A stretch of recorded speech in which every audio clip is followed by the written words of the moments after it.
আজকে ১৯ নম্বর ওয়ার্ডের পক্ষ থেকে আপনি আজকে মহকুমা শাসক কার্যালয়ে এসেছিলেন, যদি একটু কারণটা বলেন। আপনাদের সকলকে বছরের শেষ প্রাঙ্গণের আমি সকলকে ভালো থাকুক, সুস্থ থাকুক এবং সকলকে সুস্থের সাথেও রাখার জন্য আমি সকলকে জানাচ্ছি এবং আপনার মিডিয়া চ্যানেলকে অসংখ্য ধন্যবাদ জানাচ্ছি। আমি একজন আরামবাগ পৌরসভার নির্বাচিত ১৯ নম্বর ওয়ার্ড থেকে ৫৭ ভোটে আমি জয়লাভ করেছি। তো বিষয়টা হচ্ছে এই ৫৭ ভোটে যেদিন থেকে ১১ই মার্চ ২০২২-এ জয়লাভ করার পর থেকে আজকে ২০২৪, আজকে ২৩ তারিখ। তো এই দিন পর্যন্ত পৌরসভার যে সিস্টেম আছে সেই সিস্টেম থেকে আমাকে সর্বক্ষেত্রে বয়কট করে এবং সর্বক্ষেত্রে আমাকে সরিয়ে রাখা হয়। এবং অপরাধটা কি আপনার? অপরাধ হয়েছে আমি বিরোধী দলের কাউন্সিলর বলে বিরোধী দল থেকে এসেছি। কারণ যখন প্রত্যেকটি দল একটা দল থেকে নির্বাচিত হয়েই আসে, সেরকম আমি একটা দল থেকে নির্বাচিত হয়েই এসেছি। এবং সেক্ষেত্রে আমি যেটা জানতে পারলাম ২০০০ সম্ভবত ১১-১২ সালে ঘটনা, তখন চেয়ারম্যান ছিলেন আমাদের গোপাল কচ মহাশয়। তো সেই সময় হাসান আলী বাবু একজন বিরোধী দলনেতা ছিলেন, তারপর স্বপনবাবু হলেন। তো তাদেরকে সর্বক্ষেত্রে তাকে সম্মান দেওয়া হতো, তাকে যোগ্য জায়গা দেওয়া হয়েছে, গাড়ি থেকে শুরু করে সর্বত্র দেওয়া হয়েছিল। কিন্তু এখন বর্তমানে যে শাসন ব্যবস্থা দেখছি এটা পুরো অসাংবিধানিক শাসন ব্যবস্থা। গতবারে যে এর আগের যে চেয়ারম্যান ছিলেন সেটি অপদার্থ ছিলেন, আর এখন একটা অসাংবিধানিক অগণতান্ত্রিক না মানা একটা দুর্যোধনের মতন একটা শাসন চালাচ্ছেন এই শাসন ব্যবস্থা। তাই আমরা এই সিস্টেমটাকে আমি ধিক্কার জানাচ্ছি। আমি এসেছি আরামবাগে একটি সাংস্কৃতিক উৎসব হয়, গত ৩ বছর যাবৎ আমি কাউন্সিলর। এই ৩ বছর যাবৎ চলাকালীন আমাকে কোনো রকমভাবে কোনো আমন্ত্রিত জানানো হয়নি। এতগুলো বোর্ড মিটিং হয়, এতগুলো মাসে বোধহয় 2 থেকে 3টে বোর্ড মিটিং হয়, কোনো বোর্ড মিটিংয়ে আমাকে ডাকা হয়নি। এবং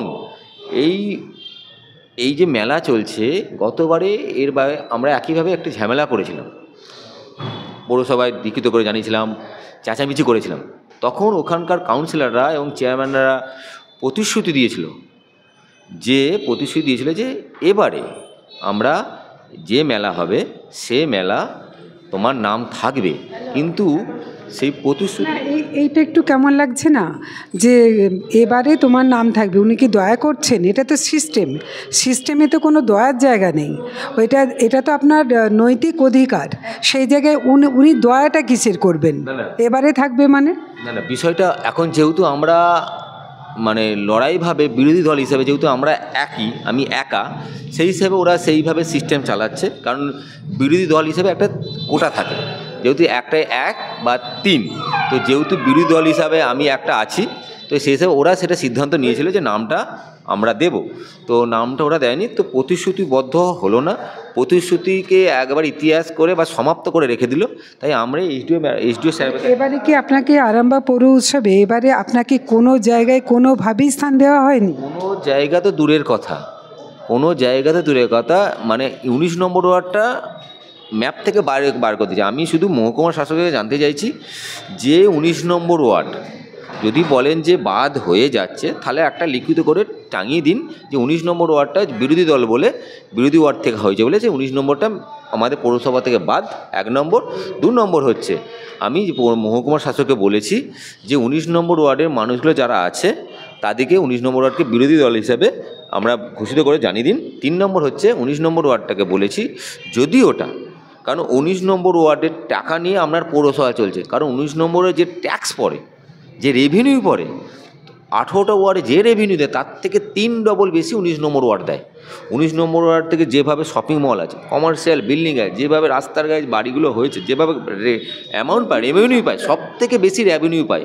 তো তা সত্ত্বেও এদের ধ্যান ঘরেনি, তাই সব জায়গা থেকে আমাকে বঞ্চিত করছে। তাই আমি বলে দিয়ে এলাম যে 26 তারিখে যদি আমাকে এর পূর্ণ সহযোগিতা না দেওয়া হয়, তাহলে আমি এই এসডিও অফিসের সামনে আমি কাগজ নিয়ে ধর্নায় বসবো। এটা যতক্ষণ না এর সদুত্তর আমি পাওয়া যায়। কারণ এসডিও কি বললেন? এসডিও বললো যে উনি বললেন আমি দেখছি 2-1 দিনের মধ্যে কী ব্যবস্থা। 2-1 দিনে না, আপনাকে 26 তারিখ সময় দিলাম। 26 তারিখ পর আমি এই আপনার অফিসের সামনে তখন আপনি কিছু বলতে পারবেন না। কারণ গতবারে নৃপেন্দ্র সিং তিনি বলেছিলেন ম্যা দেখ রা হুঁ, মিডিলে একজন এসেছিলেন ম্যাডাম, তিনিও বলছে ম্যা দেখ রাও বাত কাটতা হুঁ। আবার বলে দিয়েছিলেন এটা তো পৌরসভা, তো এর এইচডিওর আন্ডারে পড়ে না, এটা উড়াল, তো উনি আমরা বলতে পারি। তো ইনি কি বলেন দেখি, ইনি বলেন যদি বলে আমি দেখি, তাহলে আমাকেও দেখতে হবে। কারণ দেখুন, রাস্তা সভ্যতার সাথে নিতে হয়। আজকে 3 বছর কাউন্সিলর হিসেবে আমি দায়িত্ব পালন করছি, কোনো জায়গায় কোনো অফিসারের সঙ্গে আমার অপত্য ব্যবহার করি, কিন্তু এবার মনে হচ্ছে মানুষকে নাড়ানো দরকার আছে যেভাবে। না, আমি একটা জিনিস বলছি যে সেটা হচ্ছে, প্রথমত আপনি কোনো বিশ্বজিৎ ঘোষ একক ব্যক্তি নন। আপনি 19 নম্বর ওয়ার্ডের যতজন মানে ভোটার আছেন তাদের প্রত্যেকের আপনি কিন্তু প্রতিনিধি।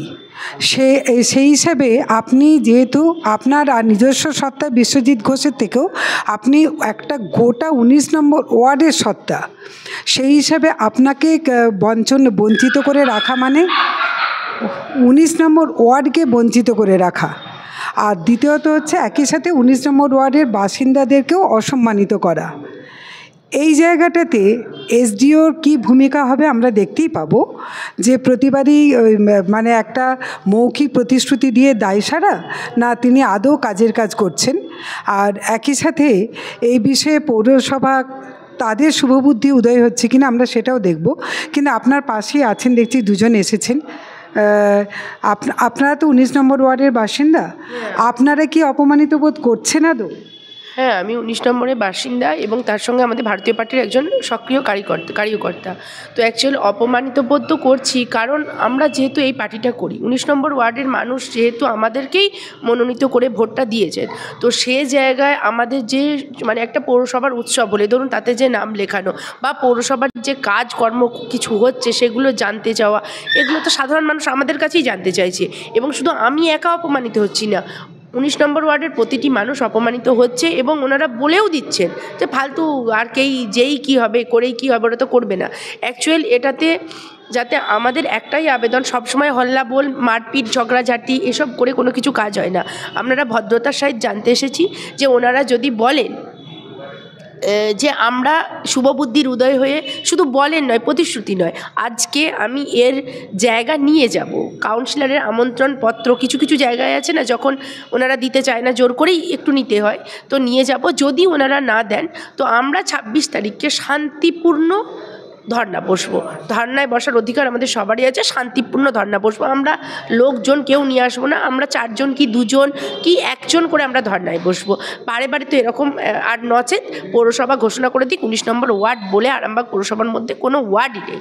হ্যাঁ, একটা জিনিস আরও একটা বিষয় লক্ষ্য করেছি যে এখানকার কাউন্সিলর বিশ্বজিৎ ঘোষ 19 নম্বর ওয়ার্ডের কাউন্সিলর, উনি যতবার মানে খুব বেশি 19 নম্বর ওয়ার্ডে উনি কাজ পেয়েছেন বলে মনে হয় না, কিন্তু যেটুকু উনি কাজ আদায় করে নিতে পেরেছেন সেটুকু কিন্তু কাজ আরম্ভ করার আগে পৌরসভাকে এবং চেয়ারম্যানকে ধন্যবাদ জ্ঞাপন করেছেন, কৃতজ্ঞতা জ্ঞাপন করেছেন।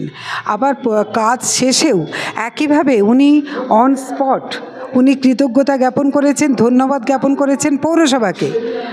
উনি কিন্তু একবারও এক্ষেত্রে কোনো পক্ষপাতিত্ব করেননি, যেহেতু ওটা তৃণমূলের সংখ্যাগরিষ্ঠতা আছে এবং চেয়ারম্যান খোদ তৃণমূলের, অতএব তাকে ধন্যবাদ জানাবো না, এটা কিন্তু উনি করেননি। আমরা সেই সংবাদ করেছি আমাদের আরামবাগ টাইমসে। আপনি কি বলবেন যে এই কৃতজ্ঞতার প্রদানের মূল্য কি আদৌ এটা হতে পারে? কৃতজ্ঞতা প্রদান করা হচ্ছে তার রাজনৈতিক এবং তার পারিবারিক শিক্ষার গুণ। ভালোবাসা সবসময় ক্ষমাই চায় এবং যে কোনো মূল্যবান জিনিস মাথা নিচু করেই নিতে হয়, সেটা আমরা বলিনি, ধর্মে বলেছে। এবার কৃতজ্ঞতা বোধের পাল্টা যিনি সহানুভূতি বা অধিকার দিতে জানেন না, সেটা তো তাদের পারিবারিক বা রাজনৈতিক শিক্ষার সমস্যা। এবং এটা শুধু এখানে নয়, পুরো ওয়েস্ট বেঙ্গল জুড়েই এরকম করাপ্টেড এরকম সমস্যা চলছে। আমাদের বিধায়কদেরও বিভিন্ন ফান্ড আটকে দেওয়া হচ্ছে, আমাদের কাউন্সিলরদের বিভিন্ন ফান্ড আটকে দেওয়া হয়েছে। এটা কোন ধরনের, এটা এক নতুন, এটা গণতান্ত্রিক নয়, এটা সে স্বৈরতন্ত্রের মতো শাসন চলছে। আমরা এই স্বৈরতন্ত্রের শাসনের তীব্র প্রতিবাদ করছি। তার মানে স্বৈরতন্ত্রের শাসনের তীব্র প্রতিবাদ করা মানে উগ্র গলায় উগ্র মস্তিষ্কে কথা বলা তা তো নয়। আমরা ভদ্র শান্তভাবে কথা বলতে চাইছি এবং ওনাদিকে বোঝাতে চাইছি এই যে অপমানটা আমাদেরকে করছেন এটা আমাদের অপমান নয়। প্রত্যেকটা শিক্ষিত মানুষ বুঝতে চাচ্ছে এটা স্বৈরাচার শাসন হচ্ছে। ক্ষমতা কারু একক থাকে না। সিপিএম সরকারেরও 34 বছর বাদে তাদের পতন হয়েছিল, এনাদেরও পতন হবে। কিন্তু সিপিএমের যে সমস্ত নেতারা এরকম অসভ্যতামি অভদ্রতামি হই হটলো দাদাগিরি মতলব যেটাকে বলা হয় করে গিয়েছিলেন, তাদের আজকে দূরবীন দিয়েও খুঁজে পাওয়া যায় না, বাইনোকুলারেও খুঁজে পাওয়া যায় না। তো সেই রকম নিজেদেরকে যদি পরিণত না করতে চান, যেমন গোপাল কচ মহাশয়কে এখনও সবাই সম্মান করে, তাহলে কি উনি ওনার শিক্ষা ভদ্রতা এগুলো রেখেছিলেন, সেরকম তৃণমূলের সমস্ত কাউন্সিলর এবং চেয়ারম্যানদের কাছ থেকে আমরা এটুকুই আশা করব, ওনারা যেন সেই রকম সৌজন্যতাটা রাখবেন।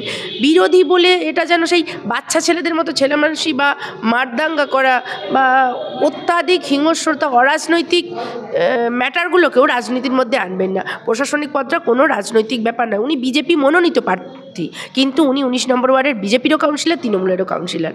তো আশা করব ভবিষ্যতে ওনারা এই ধরনের কাজ থেকে বিরত থাকবেন এবং ওনাদের শুভবুদ্ধির উদয় হবে। আর আমার মতো একটা বাচ্চা ছোট মেয়ের কাছ থেকে আশা করি চেয়ারম্যান সাহেবকে এরকম শুভবুদ্ধির যাতে উদয় হয় তার মন্ত্র নিতে হবে না। আমি আশা করি উনি আমার থেকে অনেক বয়োজ্যেষ্ঠ, ওনার ওটা আছেই এবং ওটা চাইলে করতে পারে। কি নাম আপনার? সুদেষ্টা অধিকারী। শেষ পর্যন্ত বলছি, তাহলে আপনার একটাই সিদ্ধান্ত আপনি নিচ্ছেন যে নাই সম্মান দেওয়ার পদ্ধতি শিখতে হবে এবং আপনাকে সসম্মানে আহ্বান জানাতে হবে এবং কমিটিতে রাখতে হবে, তাই তো? দেখুন, আমি এসছি, আবারও বলছি, আমি একজন জনপ্রতিনিধি নির্বাচিত হয়ে আমি লড়ে রীতিমতো জিতে এসেছি। আমি আবারও বলছি, আমাকে 2 দিন সময় দিয়েছে। 26 তারিখের মধ্যে যদি আমাকে না রিপোর্ট দেয়, 26 তারিখে 11টার পর থেকে আমি আপনার অফিসের সামনে ধর্নায় বসবো। এর উত্তর কিন্তু আপনি তার সিস্টেমকে দেবেন। যেমন আপনার কাছে আমি চাইতে 3 বছর ধরে আমি আপনার কাছে মাথা মাথা করে আসছি, 3 বছর ধরে একটা সময় থাকে তাকে বোঝাতে হয়। আমি 3 বছর ধরে বুঝিয়ে আসছি, এখন আর বোঝানোর সময় নেই, এবার আমাকে ময়দানে নামতে হবে। তাই আমি জানতে চাই আরামবাগবাসী, আর 19 নম্বর ওয়ার্ডের শুধু কাউন্সিলর আমি নই, আমাকে যেহেতু একটাই বিরোধী দল, আমার কাছে 19টি ওয়ার্ড, 1 থেকে 19টি ওয়ার্ড, প্রত্যেকটি মানুষ আমার কাছে আসে এবং প্রত্যেকটি মানুষের জন্য আমি মানুষের পৌরসভায় বা এইচডিওর কাছে নোটিশ করি। তো সেক্ষেত্রে সর্বক্ষেত্রে আমাকে বঞ্চিত করতে হয়। এখন মানুষের যে 19 নম্বর ওয়ার্ড বললেই আমাকে বাদ দিয়ে দেওয়া হচ্ছে মানুষদেরকে। তো এইগুলো কেন দিতারিসা? এই দিতারিতার জন্য আমি এইচডিও মহাশয়ের কাছে এসেছি। চেয়ারম্যান সাহেব, আপনার কাছে একটা প্রশ্ন হচ্ছে যে এখানে যিনি 19 নম্বর ওয়ার্ডের কাউন্সিলর, আরামবাগ উৎসব আর মাত্র 2 দিন পরেই হচ্ছে, কিন্তু 19 নম্বর ওয়ার্ডের কাউন্সিলর বিশ্বজিৎ ঘোষ, তার নাম আপনাদের কমিটির কোথাও নেই এবং পৌরসভার যে কমিটি আপনাদের যে মানে উৎসব কমিটির মধ্যে আছে তার মধ্যেও কোথাও নেই। কাউন্সিলরদের নামের জায়গাতেও ওনার কোনো নাম নেই। এই জায়গায় উনি যেটা মনে করছেন যে উনি যেহেতু 19 নম্বর ওয়ার্ডের কাউন্সিলর, তো উনি মনে করছেন যে এটা শুধুমাত্র বিশ্বজিৎ ঘোষ, তাকে অপমান করা হচ্ছে না। আচ্ছা, একটু থামলে ভালো হয়। তো 19 নম্বর ওয়ার্ডের কাউন্সিলরকে মানে এটা কার্যত অপমান করা হচ্ছে 19 নম্বর ওয়ার্ডকে। উনি এটাও যেটা মনে করছেন যে 19 নম্বর ওয়ার্ড কি তাহলে আরামবাগের বাইরে, কি বলবেন?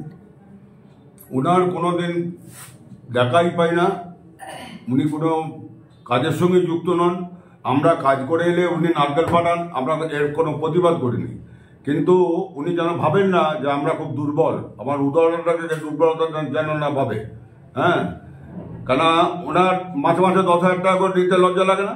যে কোনো কাজ না করে ওর নাম থাকবে কেন উৎসব কমিটিতে? ও কী কাজ করেছে যে ওর নাম থাকবে?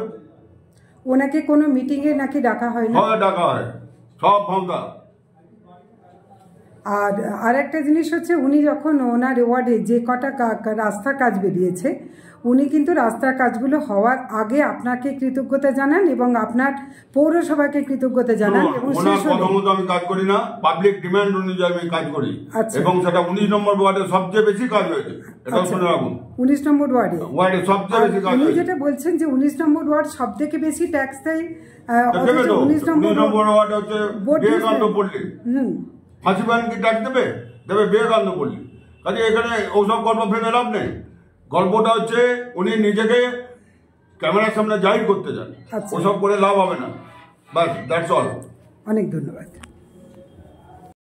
বিশ্বজিৎ বাবু, আপনি বলছেন যে আপনাকে নাকি কোনো মিটিংয়েই ডাকা হয় না এবং আপনি নাকি শুধুই ঠিকাদারদের কথা মতো শুনে যেখানে খুশি নারকেল ফাটান। আর জাহির করেন, কিন্তু সবথেকে বেশি কাজ 19 নম্বর ওয়ার্ডেই হয়েছে। আর সবথেকে বেশি উনি মানে যা কিছু কাজ হয়েছে 19 নম্বর ওয়ার্ডে, আর সেটা উনি বিশ্বজিৎ ঘোষকে দেখে করেননি। উনি মনে করেছেন উন্নয়ন করতে হবে, সেজন্যে করেছেন, এবং ওনার সিদ্ধান্তই চূড়ান্ত। এবং এটাও উনি বলেছেন যে প্রতি মাসে 10,000 টাকা করে নিতে নাকি আপনার লজ্জাবোধ হয় না, কিন্তু আপনাকে নাকি প্রতি মিটিংয়ে ডাকা হয়, আপনি নাকি সেই সমস্ত মিটিংগুলো অ্যাটেন্ড করেন না এবং সব জায়গায় গিয়ে নিন্দে করে বেড়ান। আর আপনি খুব ক্যামেরায় ফেস করতে ভালোবাসেন, সেই জন্য ক্যামেরায় এসব কথাগুলো বলেন। আপনি কি বলবেন? আর এটা আমি একটু উত্তরটা দিই। প্রথম কথা হচ্ছে, আমাদের যারা সাংবাদিক তারা হচ্ছে আমাদের গণতন্ত্রের চতুর্থ স্তম্ভ, ঠিক আছে? তো যদি ভোট, মিউনিসিপ্যালিটি ইলেকশন এগুলো যদি গণতন্ত্রের প্রথম স্তম্ভ হয়, তাহলে গণতন্ত্রের চতুর্থ স্তম্ভ সাংবাদিক। তো সাংবাদিকদেরকে ফেস করতেই হবে, এটা তো গণতন্ত্রের চতুর্থ স্তম্ভ। তো সেখানে তো কন্ট্রোল এইভাবে রোধ করা যায় না। আচ্ছা, ওনাকে নাকি যেগুলোই ডাকা হয়, আচ্ছা সেগুলোই উনি যান না বা এড়িয়ে যায়, তাহলে ওনাকে যে ডাকা হয় তো সেই প্রমাণগুলো ওনারা গণতন্ত্রের চতুর্থ স্তম্ভ সাংবাদিকদের সামনে দিই, তাহলেই তো ঝামেলা মিটে যায় ভাই। দুধ কা দুধ, পানি কা পানি। 2022-এর 11ই মার্চের পর থেকে একটা বিশ্বজিৎ ঘোষের 19 নম্বর ওয়ার্ডে রিসিভ কপি একটা দেখাতে বলুন। বর্তমান চেয়ারম্যান, অসাংবিধানিক চেয়ারম্যানকে জানতে চাইছি যে একটা রিসিভ পেপার যেটা বিশ্বজিৎ ঘোষ সই করেছে, এবং ওদের যে রেজুলেশন খাতা তো আছে, একটা এত বড় সিস্টেম চলতে রেজুলেশন তো আছে, রেজুলেশনে তো কাউন্সিলরের সই থাকে, একটা রেজুলেশনের পাতার মধ্যে একটা সই দেখান 3 বছরে। আর একটা কথা বলছে 19 নম্বর ওয়ার্ডে কাজ হচ্ছে, এত বছর কাজ হয়নি। আমি লড়াই করেছি রীতিমতন, সেটা আপনারা সাক্ষী আছেন, মানুষজনকে নিয়ে প্রতিবাদ করেছি, আন্দোলন করেছি, সেই লড়াইয়ের কাজ। 1 নম্বর 19 নম্বর ওয়ার্ডের টাকায় পৌরসভা চলছে। বলতে পারেন কেন চলছে? 19 নম্বর ওয়ার্ডে যেভাবে যে কমার্শিয়াল যে বিল্ডিংগুলো আছে, যা ট্যাক্স পড়ে, এবং সেটা আমি তার মধ্যে একটা প্রমাণ দিয়েছি, বিশাল দুর্নীতি। হয়তো আপনি সাক্ষী ছিলেন। 44,000 স্কোয়ার ফিটে 11,100 টাকা ট্যাক্স ছিল, 1300 টাকা ট্যাক্স। সেটা এখন ধরা পড়ে 6.5 লক্ষ টাকা ট্যাক্স হয়েছে। কোত্থেকে এলো? এটা বলতেন একমাত্র আমি ধরেছিলাম। এরকম দুর্নীতি হাজার দুর্নীতি ধরেছে। গ্রিন সিটি 14.5 কোটি টাকা কোথায় গেল? এক্স চেয়ারম্যান স্বপনবাবু সেটা উত্তর দিতে পারবেন না। বর্তমান চেয়ারম্যান তিনি কি করছেন? তিনি আমার রেভিনিউর, আমি কিন্তু ওর টাকাটা কি ওর নিজের পকেট থেকে দিচ্ছে? মানুষের ট্যাক্সের টাকায় আমি বেতন পাচ্ছি, তার জন্য আমাকে প্রতিনিধি করতে হয়েছিল, লড়াই করেছি রীতিমতন, আমাকে মারধর খেতে হয়েছিল। উনি তো বলছেন যে 10,000 টাকা নিতে লজ্জা করে না। 10,000 টাকা ও কি নিজের থেকে দিচ্ছে? তা তো দিচ্ছে না, ও তো নিজে থেকে দিচ্ছে না। আমি তো আমার পরিশ্রম করে নিচ্ছি, তো মানুষের টাকা ট্যাক্স পাচ্ছি আমি। যে কটা সরকারি স্টাফ পাচ্ছে, মনে হয় 3 MC মমতা ব্যানার্জি দিচ্ছে, মনে হয়, ধারণা ভুল। এই যে আপনারা এত পরিশ্রম করছে, আপনার ভিউয়ার্স হচ্ছে বলে তো আপনি টাকাটা পাচ্ছেন, সেরকমই সিস্টেম। এই টোটাল মানুষের ট্যাক্সের টাকায় আমরা প্রত্যেকটি সরকারি অফিসার স্টাফ থেকে শুরু করে যে কটা দপ্তরে আছে সব কটা মানুষের ট্যাক্সেই বেতন পায়। তো আমিও সেই ট্যাক্সের টাকাই আওতায় আছে। আমার 19 নম্বরে যে টাকা সেই টাকায় আপনার পৌরসভা আছে, আপনিও তো বেতন পাচ্ছেন, আপনি নেন না, কিন্তু আমরা সিস্টেম তো নিচ্ছে, যে তলাতে টেবিলের তলাতে যেগুলো নিচ্ছেন সেগুলো কোথায় যাচ্ছে? এটা এক ধরনের, তো বিষয়টা হচ্ছে এটা অসাংবিধানিক কথাবার্তা। এই অসাংবিধানিক আমরা যাচ্ছি না। মানে এতদিন যে সমস্ত শপিং মলগুলো ছিল সেগুলো থেকে যে ন্যূনতম টাকা, মাত্র নামমাত্র টাকা যেত, এবং সেটা আপনি যখন আন্দোলন করলেন আমরা দেখলাম যে তারপর থেকে পৌরসভার কোষাগার আরও পরিপুষ্ট হয়ে গেল। অনেকগুলো শপিং মল থেকে যে লিগ্যালি যেটা প্রাপ্য পৌরসভার সেটাই আসতে থাকলো। তো এই জায়গাতে আপনি বলছেন যে এটা মানে আপনি স্বীকার করছেন যে এর আগে যেটা হয়নি এবং আপনাকে এটাকে একক লড়াই করতে হয়েছিল। আর আপনি তার মানে এটা বলছেন যে আপনি কারোর অনুগ্রহ নিচ্ছেন না, আপনার প্রাপ্য টাকায় আপনি নিচ্ছেন। আমি মানুষের টাকায়, মানুষ নির্বাচিত করেছে, মানুষের টাকা সেটা ও দিচ্ছে না, এবং মমতা ব্যানার্জিও দিচ্ছে না। এবার ওনার যদি ক্ষমতাকে বন্ধ করে দিক, আর আপনি নাকি যেখানে সেখানে নারকেল ফাটান। হ্যাঁ, সে তো আমার ক্ষমতায় আমি লড়াই করে জিতে আমি বার করেছি, আমার গর্ব হবে না? আমার মানুষের গর্ব হবে না? এত বছরের মানুষগুলো ডোবার মধ্যে পড়ে সেখান থেকে ড্রেন বেরোচ্ছে, এটা আমার গর্ব। আর ফেস পাউডারের কথা, আমি ফেস এমনি ফর্সা, আমি তো বিলেতে যাই না যে স্লো পয়জন প্রয়োগ করে আসতে হবে আমাকে। এমনি আমার একটা কৃষ্ণের কিরণের ফর্সা হয়েছি, কারণ বৈশাখ মাসে জন্ম তো আমার। এমনি আমার উজ্জ্বল ভবিষ্যৎ, বৃহস্পতি তুঙ্গে, অথবা আমাকে বলে লাভ নেই। তা আপনার ভবিষ্যতে দেখুন, আপনাদের ভবিষ্যতে কোথায় যাবে। এক অ্যাকচুয়াল এটা হচ্ছে সম্পূর্ণ বালখিল্য কথাবার্তা, জানেন? সেটা হচ্ছে টাকাটা নিতে লজ্জা পাবে রে কেন রে ভাই? তো ইভেন ওনারা যে মানে বড় বড় ডায়লগ, মানে লক্ষ্মী ভাণ্ডার দিদি দিয়েছে, বাড়ি দিদি দিয়েছে, তো উনি যদি ব্যক্তিগত টাকায় দেন এগুলো, কালকে ওনার বাড়িতে সিবিআই চলে যাবে। উনি কেন, মানে যে কোনো টাকায়, ইভেন লক্ষ্মী ভাণ্ডার বলুন, ইভেন বাড়ি বলুন, সরকার যে চলে, চেয়ারম্যান যে মানে মমতা সিএম সাহেব যে গাড়িটা চলে, সেটা জনগণের টাকা, আম পাবলিকের টাকা, আপনি সাধারণ মানুষের টাকা। তো ওনাদের যদি কাউন্সিলরের বর্তমানে লজ্জা পেতে হয় 10,000 টাকা নিতে, তাহলে ওনার বা ওনাদের নেত্রী মাননীয় মমতা ব্যানার্জি তো লজ্জা পাওয়ার দরকার, ঠিক আছে? তাই বালখিল্য, অসাংবিধানিক এবং অকাট মূর্খের মতো কথাবার্তা একমাত্র তৃণমূল নির্বাচিত কাউন্সিলর বা চেয়ারম্যানরাই বলতে পারে। আপনি দেখেছেন যেমন ওনাদের নেত্রী উল্টো পাল্টা ভাষণ দেন, তেমনি ওনারাও বলেন। এটা ওনারা ছাড়া এরকম কথাবার্তা কেউ বলবেন না। আসলে একটা কথা আছে না, যেমন গুরু তার তেমনই শিষ্য হবে, তো সেই রকমই। যেমন উনি কেন্দ্র সরকারকে বলে হিসাব নিবি, তুই টাকা দিয়েছিস, অ্যাকচুয়ালি সেই তো একই, যেমন বাস তার তেমন যা।